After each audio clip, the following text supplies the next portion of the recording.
from last week we have discussed, I'm teaching on the Holy Spirit. So my topic is the Holy Spirit, an ever-present source of power.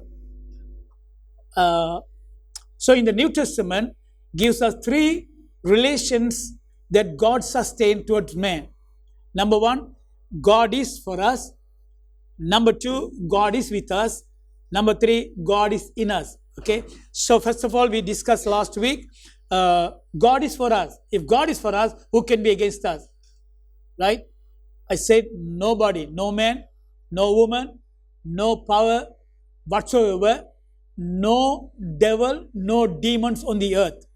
Nothing can come against us. Okay. So, it is guaranteed. If God is for us, success is guaranteed. It may be slow, but it's definitely we will succeed.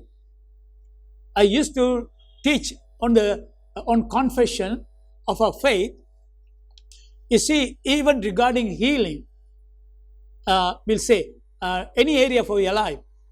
I just take an example like, if you want to receive healing, there are many ways you can receive.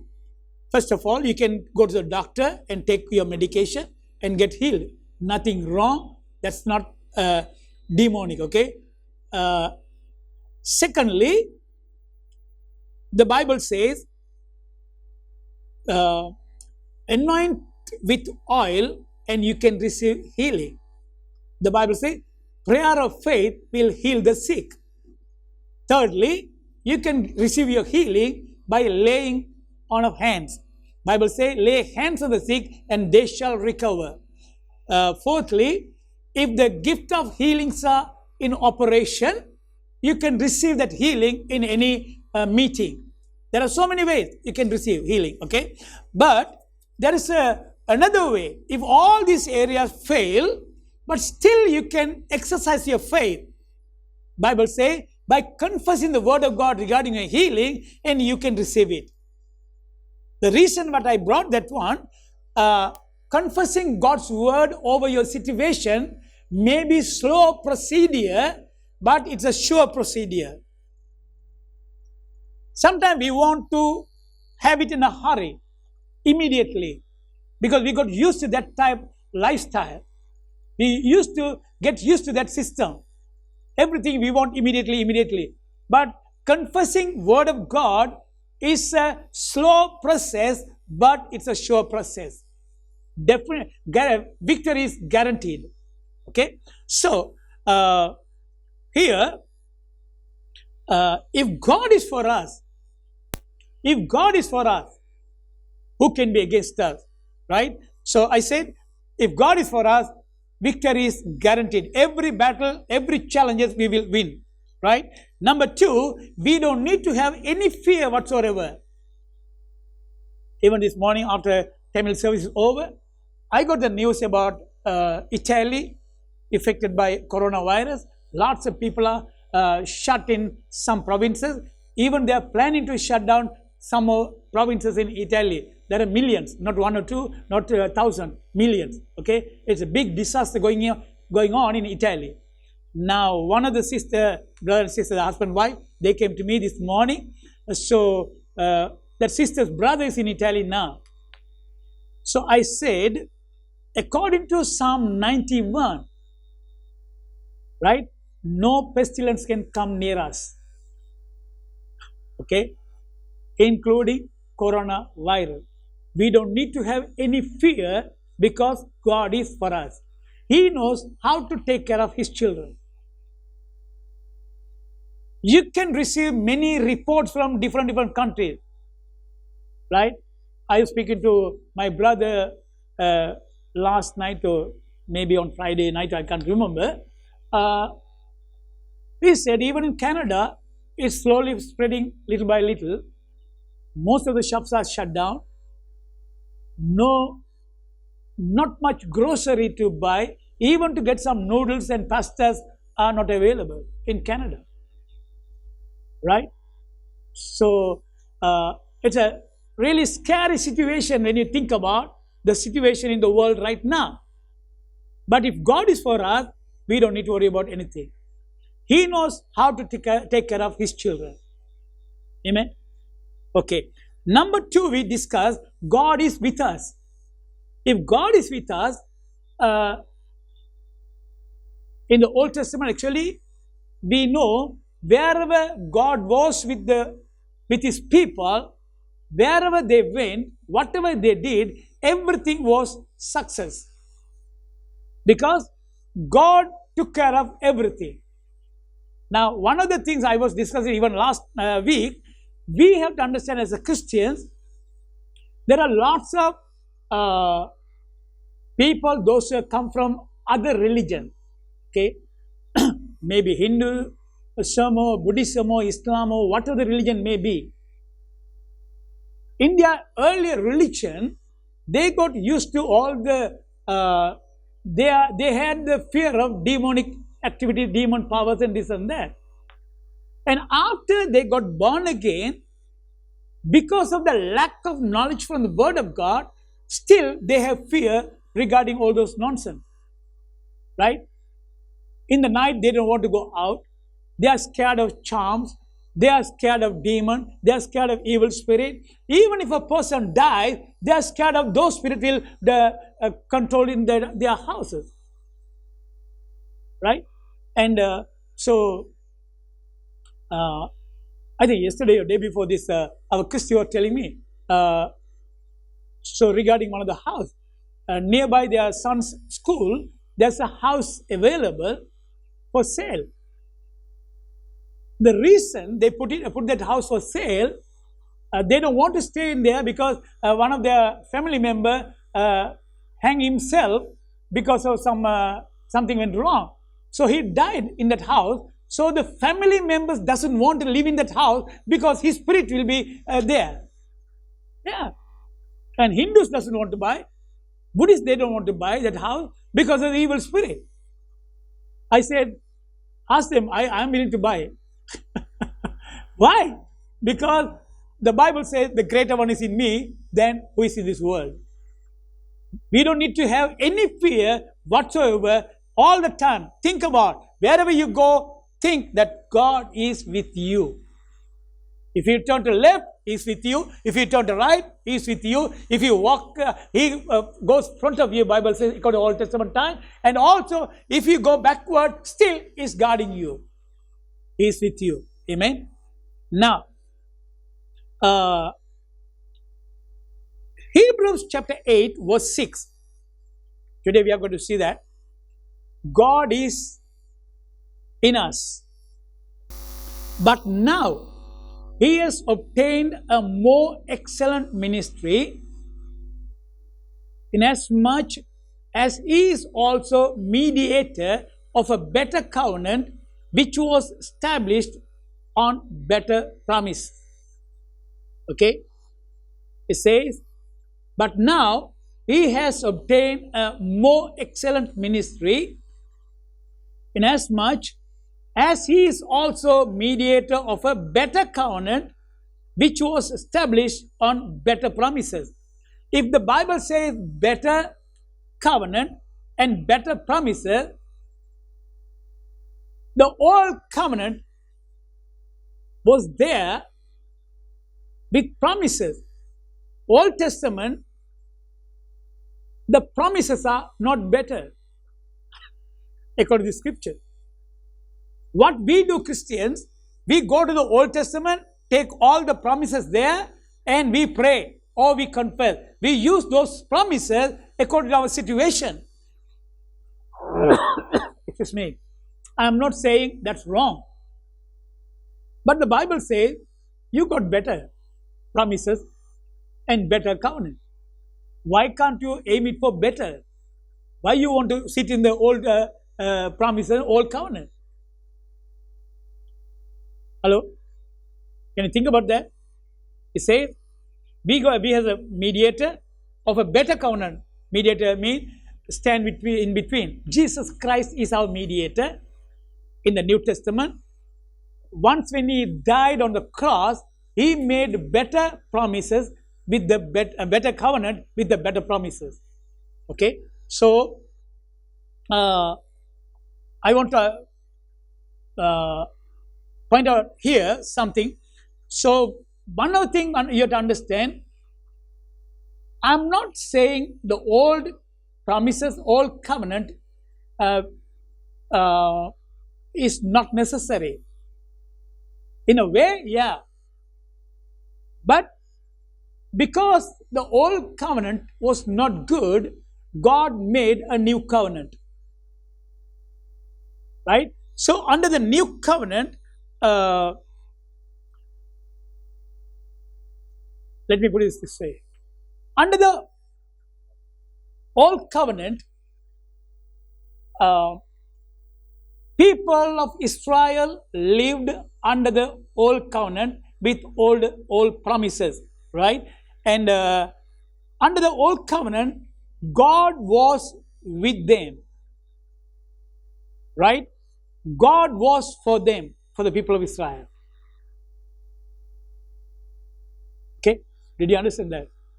Under the old covenant, God was for Israel. God was with Israel,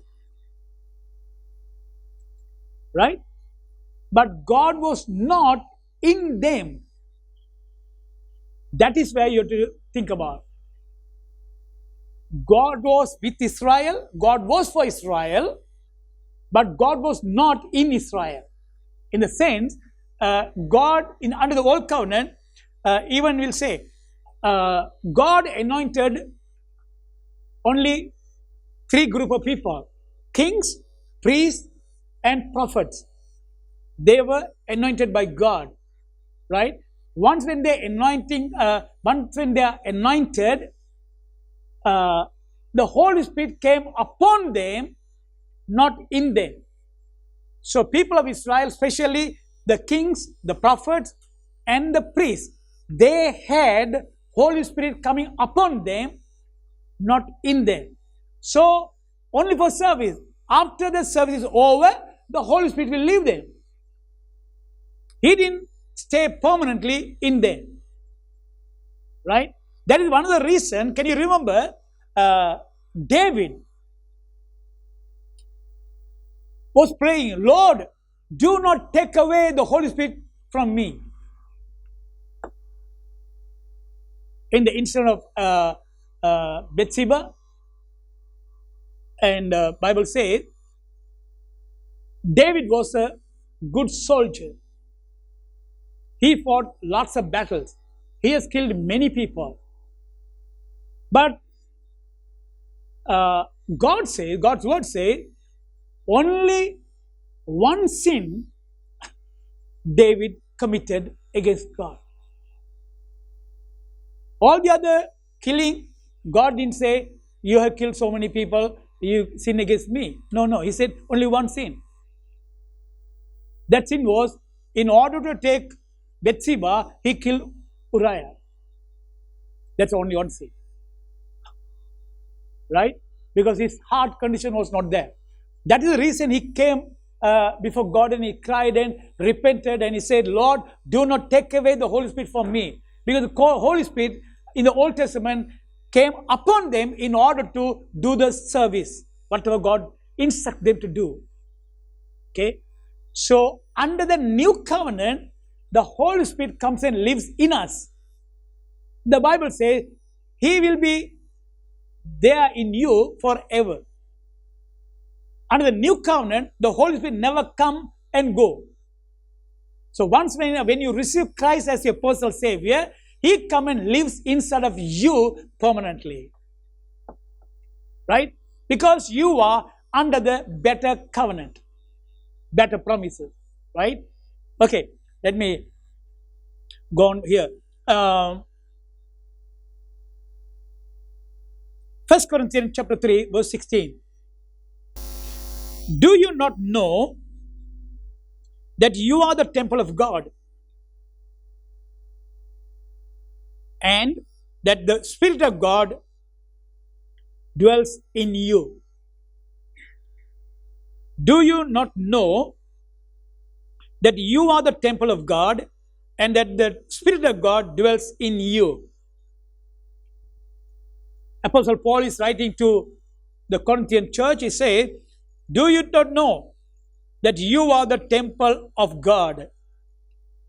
Your body is the temple of God. How our body becomes a temple of God? One other thing you have to realize, man is a spirit. He has a soul, which is intellect, emotion, and willpower, where you are all thinking, reasoning, decision making, all the feelings, everything involved in your mind. That's your soul. You live in a body. The Bible calls it, your body is a house where you live in. Okay? Now, the real you is a spirit. So when the Bible says your body is a temple of God, first of all, this body doesn't come immediately the temple of God. This body is a temple of your spirit. Okay? Your body is a temple of your spirit. The real you. Your spirit lives in your body. Okay? So, Holy Spirit comes and resides in your spirit. The moment you receive Christ as your personal Savior, right? So, already your spirit is residing, your spirit, your body is a house for your spirit, or your body is a temple of your spirit. Once when you receive Christ as your personal Savior, by the Holy Spirit, God comes and lives or resides in your spirit. Once when God comes and lives in your spirit, your body becomes God's temple. First of all, it was your temple. Then when the Holy Spirit comes and lives in your spirit, then the body becomes God's temple. Okay, can you see that? I'll tell you, if you have that conscious in you, if you know really God lives in you, the way you talk, you will talk differently. The way you act, you will act differently, because you always will have a conscious about God is inside of you. Yeah. Many Christians, they never think about a God is living inside of them. That's the reason they just live just like the worldly people, just like sinners. There's no difference between the worldly people and them. Yeah. If you think God is living inside of you, you always will have conscious about God. Wherever you go, whatever you do, wherever you're involved, always you'll be thinking, oh, God is inside of me. The Spirit of God dwells in me. I am the temple of the Holy Spirit. I cannot defile my body. I cannot defile my speech. I cannot defile anything, because the living God is in me. Amen? Okay. Thank you, Jesus. 1 Corinthians chapter 6, verse 19. 1 Corinthians chapter 6, verse 19. 1 Corinthians chapter 6, verse 19.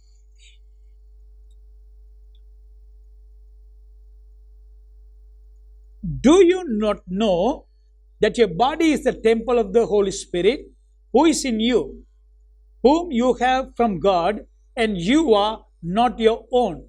Again, Paul says, do you not know that your body is the temple of the Holy Spirit, who is in you, whom you have from God, and you are not your own? Right? So there also it says, confirming. And turn to 2 Corinthians chapter 6, verse 16. Chapter 6, verse 16 says, and what agreement has the temple of God with idols?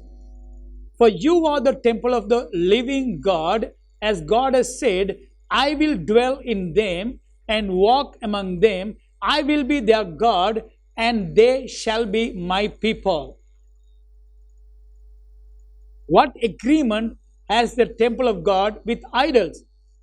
For you are the temple of the living God, as God has said, I will dwell in them and walk among them. I will be their God, and they shall be my people. There again. Okay. So what God is saying, still, since the Holy Spirit living inside of you, your body becomes a temple of God, so you don't mix what is not supposed to be mixed with the temple of God. Okay, so we can see in the Old Testament, some kings, the Bible calls it wicked kings. Satan had a plan to, I can put it this way, God had a plan to bring Messiah in the lineage of David. So there were so many promises, prophecies were given. So Satan knows the Messiah will come in the lineage of David. So he tried to stop the Messiah coming through David line. So he tried to put many wicked kings on the throne. Wherever you can see many places, the king was evil. And after his death, the son took the throne. When he came to the power, the Bible says, he also did the same way his father did. The reason, one of the thing was, God, Bible says God is a jealous God. He doesn't want anybody taking his place on the earth.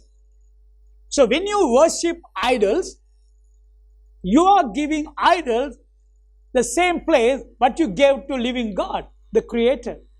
So God is really jealous over that. Right? So God is really holy. He secured himself to keep it holy. Nobody, he doesn't want to mix up his holiness with any idols. Same thing with the Christians. We'll say, now if you are a born again believer, you never get married to an unbeliever. Because you are the temple of God, they are the temple of the devil. What temple of God can do with the idols? The wicked king, some people, even they made a statue of themselves and placed it in the temple of God. They got the curses from God. One of the king was Coniah. His name was Jeconiah. When he did that war, then God got angry and stopped the lineage of David coming from the in the Solomon's line. And then he cursed him and he said, in your generation, nobody will sit on the throne. Right? So just make it cut down the story short. So we can see wherever you give the same place what you are supposed to give to God, to anything else, you are an idol worshipper. God doesn't like it. God is a jealous God, Bible says. It's like this, you know. And now when I got married to my wife, she's the only one. We kept the covenant. We made the promise before God. And according to Malachi, God was our witness regarding our marriage, or he was the witness regarding our covenant towards each other. So, she is reserved for me. If anybody mess up with her, I will get definitely jealous. Right? As a husband, I don't want to give my wife to anybody else. Right? Same thing with the God. God says, I am holy. Don't bring anything in between you and me. Right? So he's a jealous God. So what we are seeing here, Bible clearly says we are the temple of the most holy God. Okay. So here again, as a Christians, if we know God is living inside of us, okay, our thoughts will be definitely changed. Okay, one of the area we never talk about lack of power. Why? Almighty God is living inside of me, so I cannot have any lack of power. I cannot speak anything lack of ability. I cannot talk anything insufficient. I cannot speak anything less. I cannot talk anything about failure. Why? Because God never fails. God will never lack any power. God never lack any ability. So if He is living inside of us, then that gives guarantees. Definitely we can use His power. You see, when it comes to God is in us, most of the time we don't realize. We always picture ourselves according to our education, according to our background, according to our color, according to our financial statement, according to maybe our family background. All those things we count. When we count, we lose the ability of God in us. We have to think. Forget about your education. Forget about all your knowledge. Forget about all your ability, whatever you are, right? Think always, the person who created heaven and the earth, He is in me. When you think about that way, you always picture yourself that you are more than a conqueror. You have the ability of God. You have the wisdom of God. You have everything what God has. Is living inside of you. Okay? And Mark chapter 9 verse 23. Jesus said to him, if you can believe, all things are possible to him who believes. Right? Actually, this is about the father who came to get help from Jesus regarding his son. He said in verse 21, he asked his father, how long has this been happening to him? And he said, from childhood, and often he has thrown him both into the fire and into the water to destroy him. But if you can do anything, have compassion on us and help us. Jesus said to him, if you can believe, all things are possible to him who believes. Okay? So he didn't say, I can do it. I have the power. Jesus said, you can do it. You can have it if you believe. Right? So, what I'm trying to say here, all things are possible to them that believe. Most of the time, our singing song, He can do it, He can do it, He can do it. That's what we have learned. That's what we believe. We always think ourselves, lesser. Less power. God can do, I can't. I'm a human, He's God. No. As long as God is inside of you living, the same power, same ability you have, you can do it. Amen. Yeah. Right? So we don't believe that way. All our songs are, most of the songs they're written, God can do, God can do, God can do. When you think about you, no, I'm nothing. I'm a dust, I'm a worm. You put yourself so low, you can't picture yourself that you're somebody. Yeah. That's the reason even God cannot work, because you're not believing yourself. Okay, I'll prove one more scripture. Turn with me to Matthew chapter 10, verse 5 to 8. These 12 Jesus sent out and commanded them, saying, do not go into the way of the Gentiles, and do not enter a city of the Samaritans, but go rather to the lost sheep of the house of Israel. And as you go, preach, saying, the kingdom of heaven is at hand. Heal the sick, cleanse the leper, raise the dead, cast out demons. Freely you have received, and freely give. Provide neither gold. Okay, I don't know. So here, one of the things we have to learn. Now, Jesus calling his 12 disciples. Okay. So first of all, you have to realize Matthew, Mark, Luke, and John, all the 4 Gospels belongs to the Old Testament, because these 4 Gospels are added to the New Testament because the life of Christ is mentioned there. His life, his birth, death, and resurrection, and all those things are mentioned there. Therefore, they took it under the New Testament. But the New Testament really starts from the book of Acts. The church started from the day of Pentecost, not before that. So even all the Gospels, whatever the teaching, what Jesus gave, all the teachings are according to the Old Testament, according to the Old Covenant, not according to the New Testament, New Covenant. Okay. So under the Old Covenant, Jesus is calling the disciples. See what he said. Do not go into the way of the Gentiles, and do not enter the city of the Samaritan, but go rather to the lost sheep of the house of Israel. The reason, when you are not, these people are not received baptism of the Holy Spirit that time. Jesus was, or the Holy Spirit was not living in them. According to the blood covenant, under the Old Covenant, okay, according to the blood covenant, you have little power or certain authority only with the blood related people. So he say, do not go to the Gentile. All the disciples are Jews. He says, do not go to the Gentile. They are not blood related people.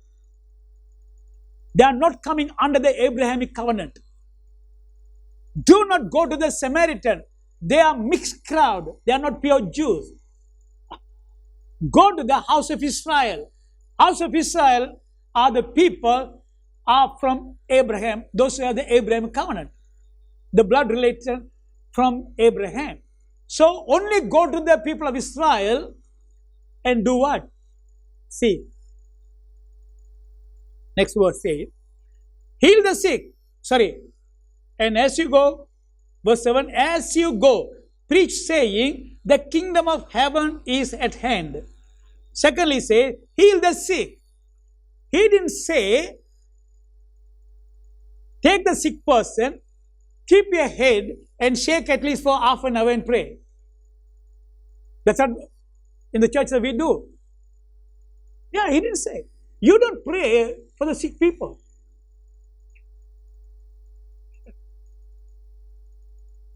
I'm not against for praying for sick people.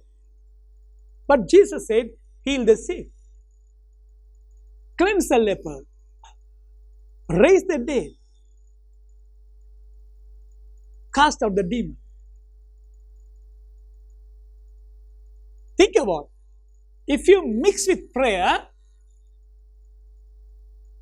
right, you are doing something different what Jesus was expecting. The reason, you know why? Especially I like the way in a New Testament time, because it was under the Old Covenant. Even that time, Jesus said to the disciple, go and preach the kingdom of heaven first of all. Secondly, heal the sick. Right? Now, if you pray, Lord, heal this brother, heal this sister, Lord, oh, you know how much they are suffering, how much hardship they are going through. Oh, please, please, Lord, please. You don't do that. Jesus is expecting, heal the sick. Cleanse a leper. Right? Even the other scripture places say, lay hands on the sick, they shall recover. That's a command Jesus gave. Lay hands on the sick. As a child of God, this is a picture you have to get it. If God is living inside of you, all the power, all the ability of God is inside of you. When you lay hands on the sick, you must expect the power of God which is in you will be released through your hand. The sick people will be healed. But our people, if we don't pray, they will get offended. Oh, that pastor even is not interested to pray. If he shake the head for 10 minutes, oh, our pastor really sincerely, he wholeheartedly he prayed. Do you want long time prayer or do you want deliverance? That's up to you. Yeah, that's what happens. Okay? Yeah, you don't. Actually, what I'm encouraging you, put yourself in the New Testament lifestyle. Turn with me to Acts chapter 3. Verse 1 says, Now Peter and John went up together to the temple at the hour of prayer, the 9th hour. And a certain man, lame from his mother's womb, was carried, whom they laid daily at the gate of the temple, which is called Beautiful, to ask alms from those who entered the temple. Who, seeing Peter and John about to go into the temple, asked for alms, and fixing his eyes on him with John, Peter said, Look at us. So he gave them his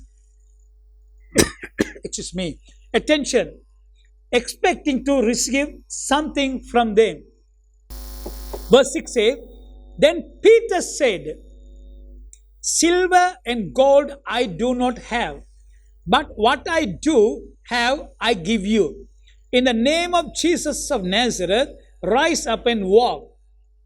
And he took him by the right hand and lifted him up, and immediately his feet and ankle bones received strength. So he, leaping up, stood and walked and entered the temple with them, walking, leaping, and praising God.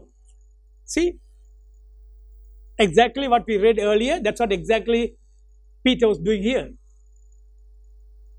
He's a lame man from the mother's womb. From the birth, he was lame. Never walked. So they were carrying him to the temple to receive alms from the people, those who are entering the temple. So Peter and John is showing up there. So when they came, they were. He was looking at them and to receive something. Immediately Peter, that's a response of Peter, he said, Look on us. And then he was expecting, as a beggar, he was expecting they are going to give something.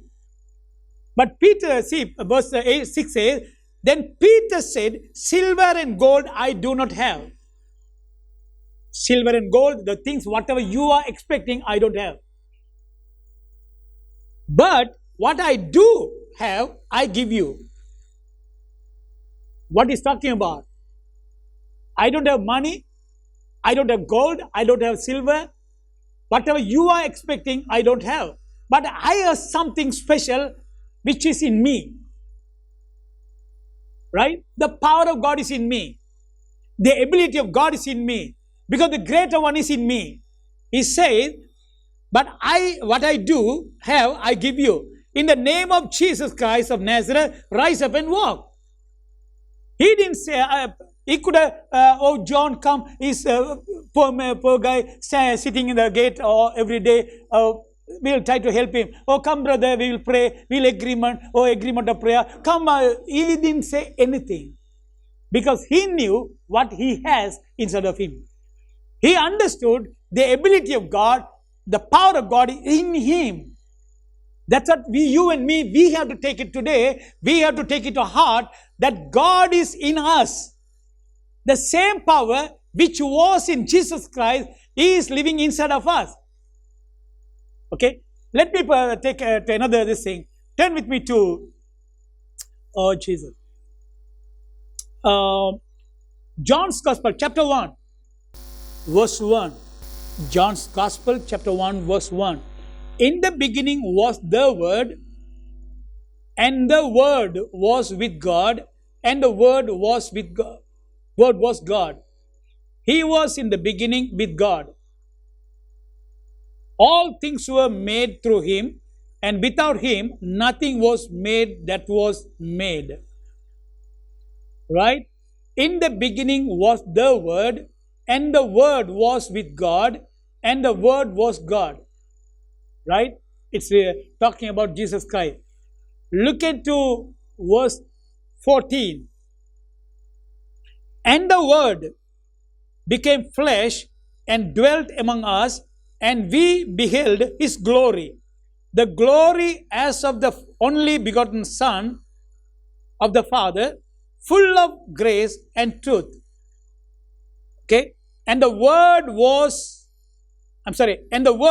became flesh and dwelt among us, and we beheld his glory, and the glory as of the only begotten of the Father, full of grace and truth. What he's talking about here, John was one of the disciples of Jesus, right? He is talking about Jesus here.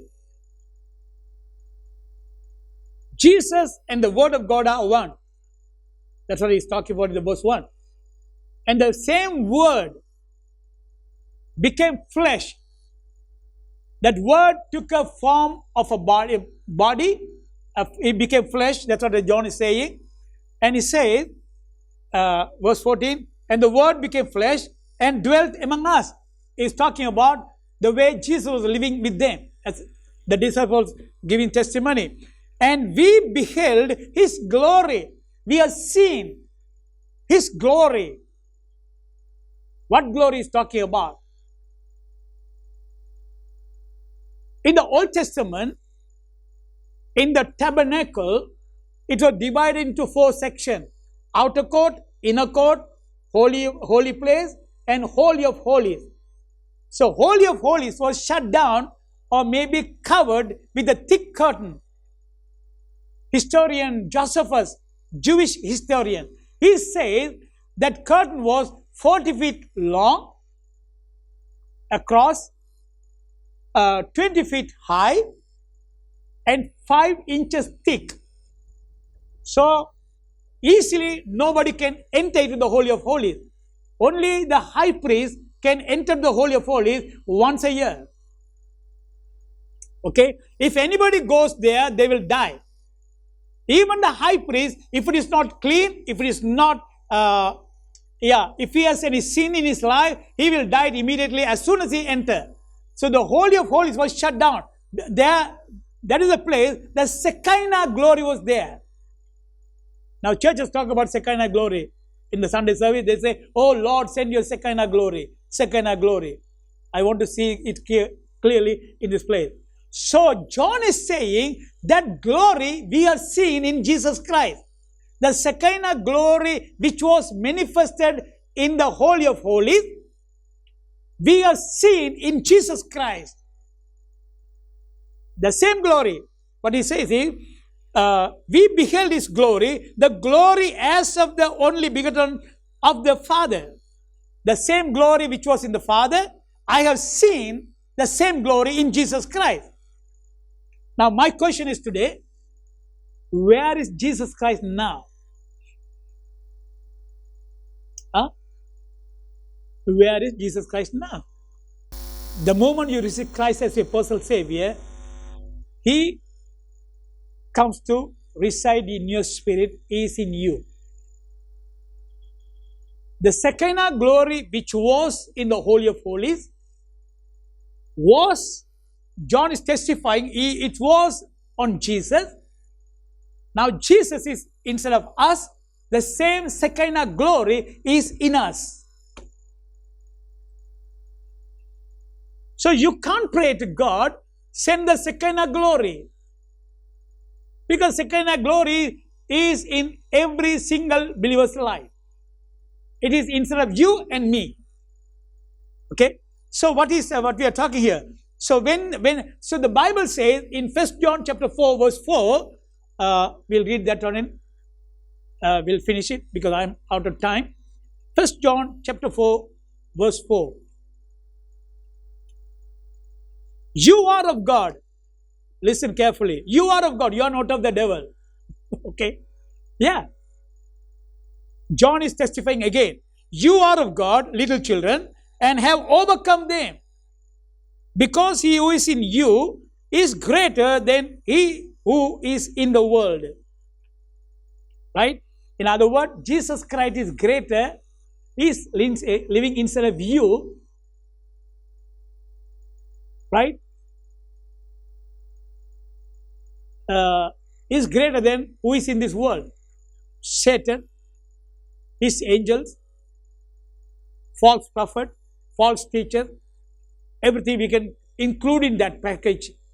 All those things which distract you, destroy you, every powers of darkness which is controlling your life, but you don't need to be controlled by them. The greater one is in you. So when the greater one is in you, you can expect greater things in your life. So always think, God is for me, God is with me, and God is in me. Okay? So when you think that way, you have no defeat, no failure, no worry. Why? God never worries. Right?